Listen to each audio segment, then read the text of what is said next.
welcome back to my channel, Roses. I am Avarice Rose, and today we are going to be looking at one of England's most notoriously haunted castles. If you are new here, or if you have been here for a while, please make sure to click that subscription button down below, give this video a like if you like it, and ding the notification bell if you want to be reminded when I post videos. Don't know how good that'll work because YouTube tends to be a little bit bad on the sending out notifications part of it, but we can try. So I really hope you guys are having as good a quarantine as you can have. It's April 13th when I am filming this, so I mean, I think we're going on almost a full month from March to now in quarantine. And I hope you guys have found ways to keep busy, keep your minds, you know, off of what's going on out there. I hope you're staying safe. I hope you are social distancing. And you know what? If you're Netflix and chilling day in and day out, I am right there with you. I understand. So without further ado, sit back, get that snack or that beverage, and let's dive in to Haunted Castles of England, Episode 3, Chillingham Castle.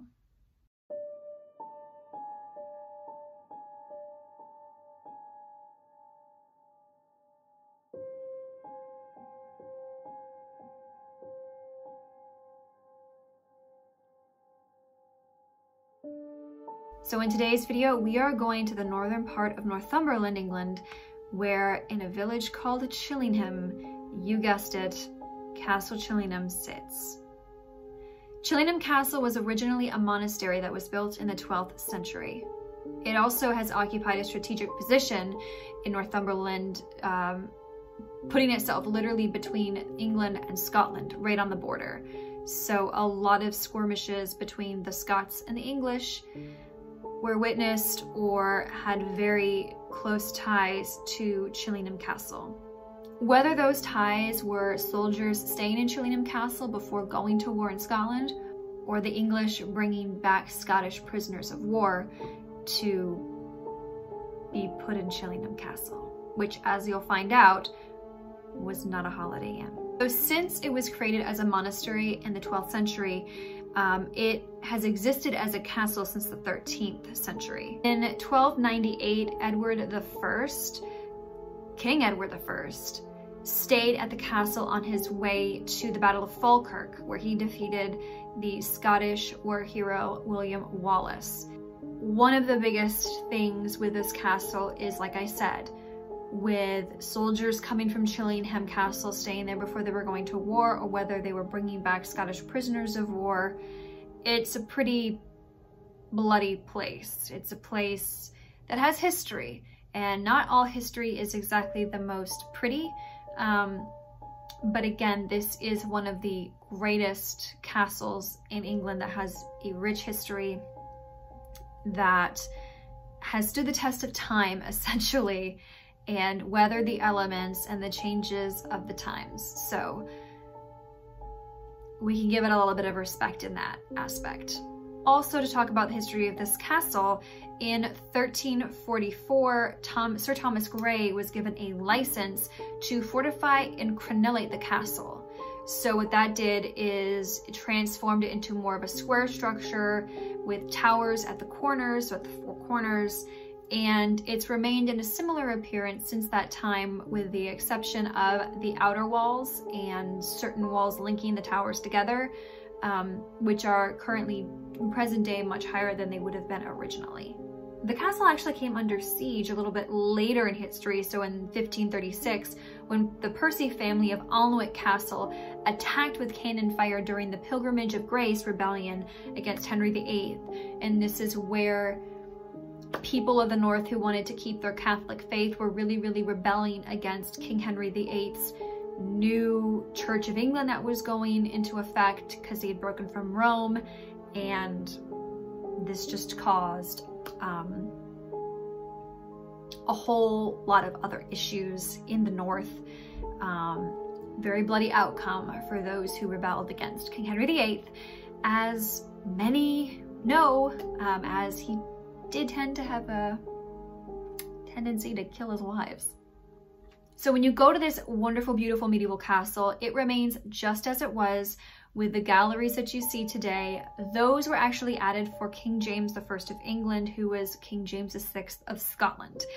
The king was en route to his English coronation as James I of England when he so happened to just stop by. The castle commander of that day was actually Elizabeth I's godson, and he was kind of like the go-between between the English and the Scottish courts during those really kind of rocky days of succession, because as you know, Elizabeth I did not die with an heir. She died a virgin and heirless. So it obviously went to her rival, Mary Queen of Scots' son. So I guess Mary Queen of Scots won in the end. Speaking of current day, its current owners have marketed the castle as being the most haunted castle in Britain, which is why we are here today. I'm sure that you have heard of Chillingham Castle, because this castle has been investigated by a multitude of TV shows, such as Most Haunted, I'm Famous and Frightened, Scariest Places on Earth, where I first saw it as like a 12-year-old, Holiday Showdown, Alan Robeson's Night Owls, The Parapod, Ghost Hunters International, which I saw when I was like 15, 16 years old. Shout out to Taps. And A Blood Red Sky in 2013. And some of these ghosts are referred to in a 1925 pamphlet by Lenore, the Countess of Tankerville. So even going back to kind of the 20s, 30s era, you're getting these stories of the current, you know, people in residence talking about these ghosts and even marketing it as a haunted castle, which is pretty interesting. But again, if you remember, which I will do an entire video on the Victorians and their obsession with the occult and death, that time was like post-Victorianism, so it was like turn of the century, and it was still seances and the dead and ghosts and that sort of thing were pretty prevalent, even moving into that time period.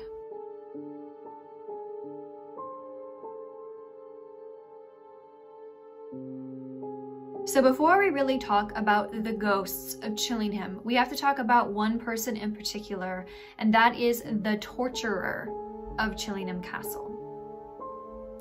If I'm looking down a lot, it's because I'm reading notes, because I really don't want to get any of this wrong.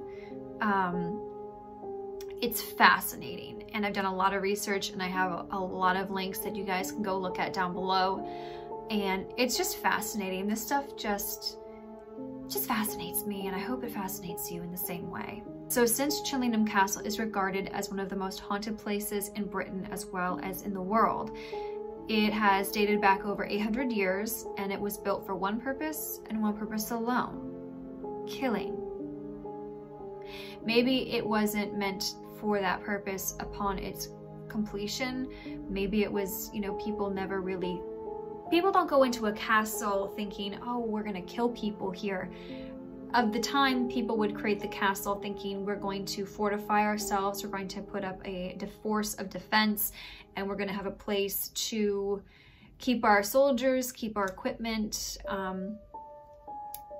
a safe zone, a safe place, essentially, as well as a place where we can bring prisoners back.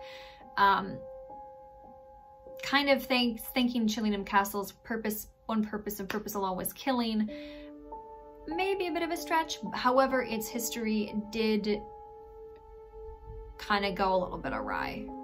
As I stated previously, King Edward I was also known as Longshanks, and he was William Wallace's adversary of the day. William Wallace was the Scottish war hero in the wars for Scottish independence, along with the Black Douglas and Robert the Bruce, who became the future King of Scotland. Because of the skirmishes with the Scots, this castle being such a close proximity to the border, it became known as a prisoner castle and a torture castle. So if you were captured in battle by England, you were pretty much guaranteed to end up here, and you would definitely have known about this castle, and you would unfortunately know your fate. So the dungeon in Chillingham Castle. The dungeon is a very small room that has markings scratched into the mortar where prisoners have kept count of how many days they have left to live or how many days they have been there, but most of the time it's how many days they have left to live, which is very dark and very sad. Prisoners could expect to have their arms and legs broken before being thrown down a 20-foot hole into the oubliette and left there to die either from starvation or injuries. Oubliette is a French word that means forgotten. So when you were thrown into the oubliette, you were not getting out. And the oubliette has only one way in, no way out, and that is down. It's very gruesome. And in this oubliette, it is reported that if you look down directly through the grate, you can see the remains of a young girl looking back up with you. And supposedly she is the one of the remains of the last person to be thrown into the oubliette and killed in Chillingham Castle. So pretty close to the dungeon is the torture chamber, and nearly all of the torture implements are in perfect working order in this castle, and there's a multitude of them. The floor is built kind of on a slope so the blood could drain down to the one side of the room, and for many thousands of Scots this would have been the last place that they would have ever seen. Which brings me to the types of torture that they used here that you can actually see set up in this torture chamber. They have everything from the wheel, the rack, the Iron Maiden, the Skuld's Bridle, just a multitude of different things that are horrific, and if you want to look them up on your own, feel free.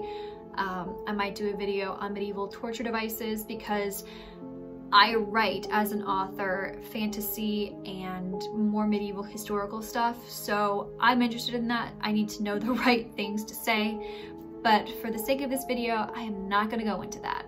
The torturer here himself was a man by the name of John Sage, and he was kind of like this celebrity of Chillingham Castle in his day. Before he was a torturer, he was one of King Edward I's best soldiers, and he even went up to the rank of lieutenant, if we're using the proper English vernacular. Lieutenant here in America. Sage was injured one day in battle, and it was his leg, and he couldn't fight anymore, and Sage did not want to be thrown by the wayside. He begged Longshanks, or King Edward I, to let him stay on in some capacity, so he was given the role of torturer of Chillingham Castle, or torturer of the castle, castle torturer. Brilliant. And so since he was such a brutal man, he hated the Scots, he loved being the torturer, and he even created some horrible devices of his own. Some of the tortures that prisoners endured by the hands of this man are unimaginable. He tortured an upwards of 50 people a week for the 3 years that he had this job. And like I said, when you go into this castle, there are many torture devices that you can see on display that are actually from the castle that actually still work. They even have a rack. When the war was coming to an end with the Scots, John wanted to get rid of the Scottish prisoners being held in the castle. And so he rounded up the men, women, and children, took them to the courtyard, and put them all into a huge bonfire. The younger children were kept in the Edward room, which we'll talk about in a little bit, and could probably hear their parents being burned alive and smell burning flesh. So it was horrifying. And Sage knew that if he allowed these younger children to live, they would remember the torture, remember what the English put their parents through, and they would be most likely to seek revenge or rebel. So he took a small axe and went up to the Edward room and hacked the children to pieces. And the axe can actually be seen on the stairwell today in the castle that he used, which is pretty dark. So speaking of the rack, this particular device became the downfall of John Sage, surprisingly. One of his favorite torture implements actually turned against him because he apparently had a girlfriend, allegedly, Elizabeth Charlton, and one night they were being intimate and he accidentally killed her on the rack. This isn't your regular 50 Shades of Grey. It went 100% sideways. Elizabeth's father was allegedly a member of the Border Reviers, a group of tribal leaders, broken men, and outlaws. They were not to be messed with, and when they heard about this, they immediately wanted Sage dead. Since they were such a powerful and vast organization, kind of like the underbelly at the time, it is recorded that they actually met with Edward I and instructed that if he didn't Edward give up Sage, they would join forces with the Scots and launch an attack on Chillingham Castle. And this time the Scots would probably win due to the backing of the Border Reivers. And so since Longshanks, or King Edward I, was broke and penniless based on all of the money he spent on these wars with Scotland to kind of quell the Scots, he was also known as the Hammer of the Scots.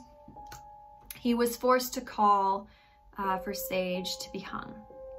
So Sage was captured and hung in front of an enormous crowd on the grounds of Chillingham Castle. And as he hung there, the crowd allegedly, as the story goes, started taking souvenirs, cutting off Sage's toes, fingers, nose, and bits while he was still alive. And it's not known how long Sage was left hung, mutilated, before he died. It's kind of a fitting end to the torture of Chillingham Castle to get a little bit of a taste of his own medicine.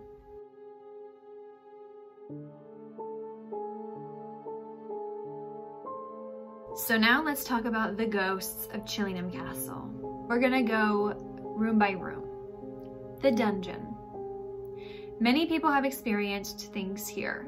Orbs have been seen and photographed, and some people have actually picked up on emotions in this room. The room has a supposed very depressive feel to it, which makes sense, as this is where people were held before they were either tortured, killed, or thrown into the oubliette. The torture room. The guide of Chillingham Castle says he never comes down here on his own because he has felt a malevolent presence on more than one occasion. There are reported echoes of screaming, crying, clanging, things shuffling around, and I would probably think the malevolent spirit would be good old John Sage mucking about down there. The Great Hall is a long room, like most great halls are, with loads of artifacts on the wall, as most castles have. There is a life-size statue of a horseman on a horse, a huge stuffed elephant's head with chainmail elephant armor on it, and there's also a tapestry with a skull beneath it. People have experienced lots of strange things near that tapestry, whether it be cold spots or noises being heard. They differ. And when you look at the castle from the courtyard, in this room, people are often seen passing in front of the windows in the Great Hall when there's actually nobody there. The skull is also known to move about the room, but never leaves the room. It just kind of moves wherever it wants, and who knows what or why it does that, but it does. Strange ghostly presence has also even been photographed in a chair on the left of the back of the hall. So when you're looking, there's a chair in the back of the hall apparently that somebody has photographed a figure sitting in it. Not human. The Minstrel's Gallery. This is a balcony overlooking what is now used as the tea room. People have been pushed down the stairs here while on the balcony, and they often suffer from terrible headaches or an awful feeling of nausea to the point where they feel like throwing themselves over the top down onto the concrete floor below. And there is a story that when the tea room was being excavated, a giant toad-like creature came through a wall before taking the form of a human and then disappearing. And that is what is said to now haunt the castle. So this kind of like elemental shapeshifter thing, kind of like at Chillingham Castle in Ireland, which we will eventually get to one day. Kind of the same deal. Creepy, gross, it's a castle. The chapel. So you would think the chapels of this place were chapels of castles or chapels of abbeys that are derelict or ruins now would be sacred places and be like totally off limits. Oh no, no, no, no. No. This is a place that was used as a prayer room before going to war to kill Scottish people, to kill the Scots. This place kind of reeks of hypocrisy. Because you know you're gonna bring it back if you got prisoners and you're gonna torture them. That's not a very godly thing to do. On the wall are flags that would have been taken into battle, so standards of the day, and a huge sword, a spirit bell, crucifixes, paintings of Mary, the Mother of Christ. The chapel was recently excavated and relics and human bones were found beneath the floorboards in a chapel. Which is honestly kind of common in medieval England and, you know, throughout Europe. People were buried underneath all sorts kind of weird things. Cameras often refuse to work in this room. And digital cameras sometimes have their batteries drained of power in this room, or other people have found orbs in photos. Lots of cold spots happened here, even though no draft can be found. So this room definitely has some activity in it. Is it because of those souls who were not put to rest? Who knows? The owner of the castle claims that the chapel is one of the quietest rooms, that there really isn't much, but paranormal investigators would beg to differ. And honestly, finding bodies underneath the flagstone of a chapel would put me a little bit on the back foot. The Edward Room, also known as the Killing Room, because this is the room where those unfortunate children sadly met their demise. It is on the top floor of the castle, and all the way around the top runs a balcony.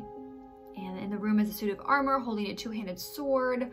The walls hang weapons such as swords and pikes. There's a helmet, lots of cow horns and flags. And on display are the documents that were found walled up with a boy in the Pink Room, which is a room closed to the public, which we will talk about in a moment.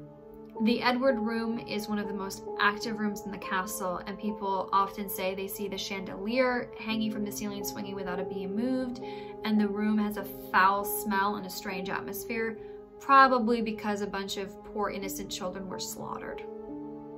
So one of the particular ghosts of this castle, which is the boy found in the Pink Room, is known as the Radiant Boy or the Blue Boy. And they found some documents to be given to the Spanish from the aristocrat who owned the castle at a time to help them defeat the English during the time of the Spanish Armada. And of course, if you know that unholy trinity of love and hate between the English, the French, and the Spanish, you know what's going. You know what's happening. Boy was walled up, supposedly alive with the documents, and his body was found in the 1920s, along with some blue cloth from his clothes, hence the title The Blue Boy.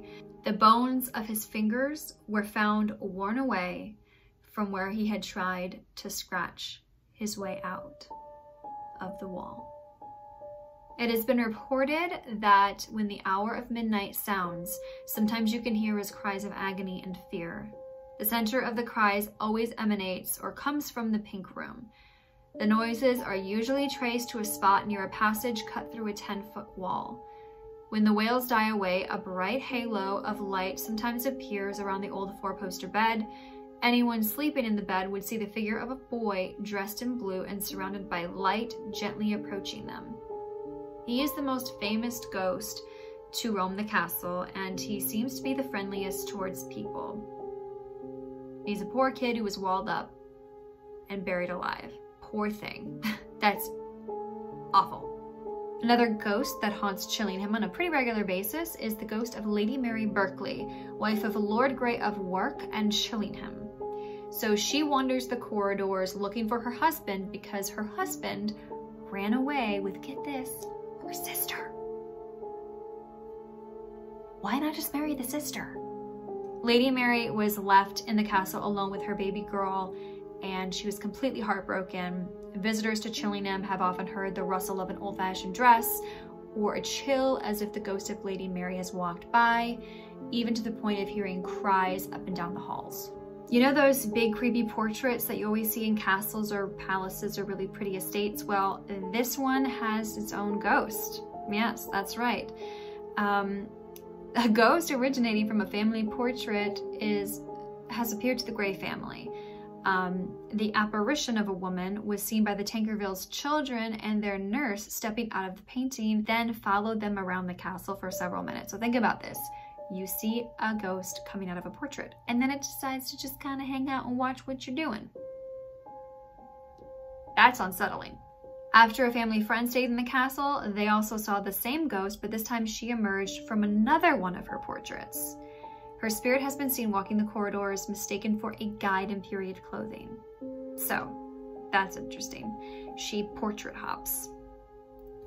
Kind of reminds me of the lady in the portrait guarding the Harry Potter common rooms, but creepier. In the library, underneath the upper chamber, the voices of two men are often heard talking, but it's not possible to follow what they are saying, and they seem to stop if you get too close, or if you stop reading or doing whatever you were doing to kind of eavesdrop on their discussion.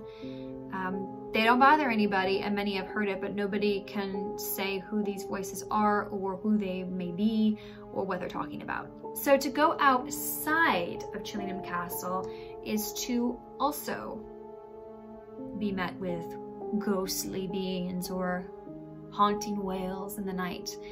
The lake is picturesque, and you can obviously see that critters live there. Fish are there, otters are there, and you would never know by just looking at it that beneath the surface lies the remains of thousands of Scots killed during the war with the English.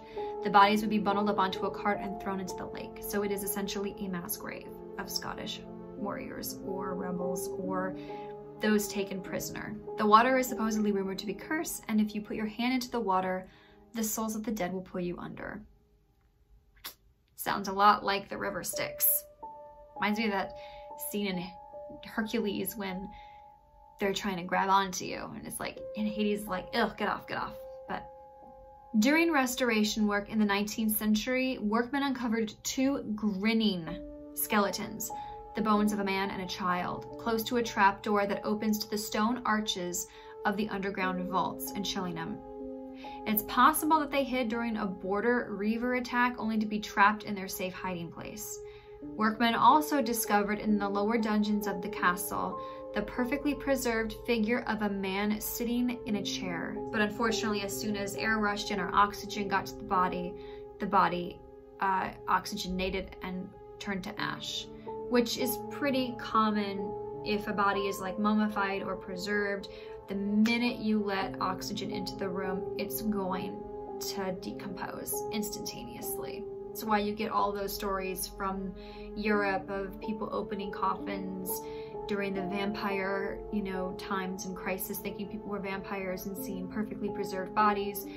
But the moment that they opened the coffin, they were only perfect for like a few seconds or a couple minutes before they started to decay. It's the same thing. It's science. It's natural. Still creepy, because you want to know now, why the heck was he just chilling in a chair and left there? So these are also outside of Chillingham Castle on a little bit of the same property, but in a bit of a different location. So there are a group of three trees now, 3 or 4, that are called the hanging trees. And many people were hung. And just inside a short walk through the woodlands of Chillingham reveals 3 gnarled, sinister looking trees. They're kind of like knobby. They almost look like whomping willow type deals. There's only one standing now. The other 2 are like on their side. Still growing, I believe. I believe the root system is still in place and they're still growing. They're just growing sideways, so it's really weird. And these are known as the hanging trees. And Many hanging executions took place at Chillingham Castle. Some of these were meant to inflict slow, painful deaths by their victims, hanging by their feet. And bodies here were not removed when they died. They were just left to rot, and pieces would fall off and slowly make their way into the grounds. And sometimes, most of the time, not most of the time, but a lot of remains are found on the grounds of Chillingham. One story tells of monks who discovered and helped hanging victims from these trees while they were collecting water. They were caught and also unfortunately hung along with those victims. And many now claim to see the ghosts of monks roaming that area.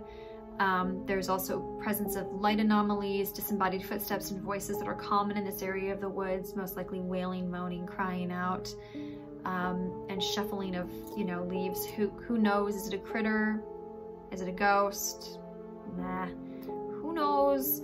But that's pretty crazy that they would just leave the bodies there to rot, and that today, if you're walking around that area, it wouldn't be uncommon for you to accidentally kick up a femur or a tibia, which is pretty frightening and gruesome. The final place of Chillingham is called the Devil's Walk.